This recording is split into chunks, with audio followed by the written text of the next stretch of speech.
मन को मारो, जो जो मन में स्फुरणा हो रही विषयों की उसे मारो, मारने से मन निर्मल हो जाता है। मन ऐसी प्रेरणा करता है कि इस भोग को भोग लो, फिर हम डट के भजन करवाएंगे।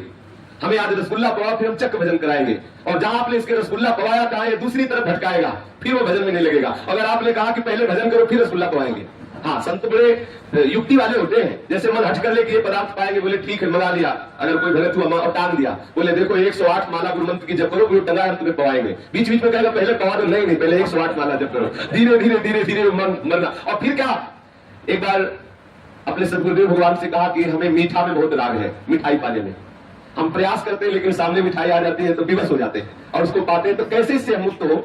कई वर्ष पहले का महाराज जी ने कहा बिल्कुल सीधा उपाय है इससे मुक्त होने का। जो वस्तु तुम्हें अधिक प्रिय लगती है भोग लगा के बांट दो, चिंता पाओ, अपने आप ठीक हो जाएगा। हाँ, अगर आपके हृदय में ऐसी बात है तो जो पदार्थ आपको अच्छा लगता है उसे श्री जी को पढ़ाओ और पढ़ा करके बांट दो, थोड़ा प्रसाद रूप में लो, उसका राग खत्म हो जाएगा। जो प्रिय वस्तु भगवत अर्पित कर दी जाती है उसकी आसक्ति खत्म हो जाती है और प्रभु से आसक्ति हो जाती है। ऐसा महापुरुषों का आदेश है कि ऐसा करने से राग खत्म हो जाता है। अब एक दिन परिक्रमा लगा के, कई वर्षों पहले की बात, बाके पेड़े वाले के सामने से निकले तो कुंवार के महीने में पितृ तर्पण होता है। कब होता है? कभी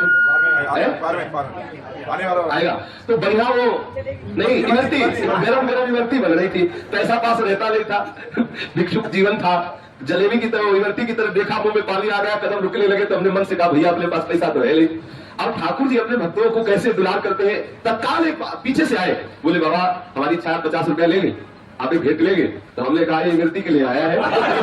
ले लिया हमने उसको। अब इमरती लिया तुरंत और बस मन ने कहा बस एकांत चलो यमुना किनारे तत्काल गरम गरम पा ले। बस गुरु आज्ञा सवार हो गई। नहीं, पहले चल के श्री जी को भोग लगाना है, फिर बांटना है, तब पाना है। मन बार बार नाराज होता कि गरम गरम खत्म हो जाएगा, लेकिन पहले श्री जी को लगाना है। वहां आए, श्री जी को भोग लगाया और जब उसे बांटा तो ठंडी और 1-2 मिली। मन ने कहा कभी हम नहीं कहेंगे कि गरम गरम पाना है। प्रभु को अर्पित करते ही ये हमने चमत्कार देखा है। जिसमें महत्व हो, जिस वस्तु पदार्थ आदि में, वो प्रभु को अर्पित कर दिया जाता है। तो जो प्रभु को अर्पित किया जाता है वो प्रसाद हो जाता है और प्रसाद दुखों का नाश करने वाला होता है। लेकिन ऐसा नहीं कि दिखा के चट पा लिया, ऐसा नहीं। जिसमें राग हो उसको जरूर भोग लगाओ और बांटो, अकेले मत पाओ। और जब बांटने के बाद जो प्रसाद मिले उसे पाओ, फिर देखो उससे प्रभु के आनंद का अनुभव होगा, आत्मानंद का अनुभव होगा।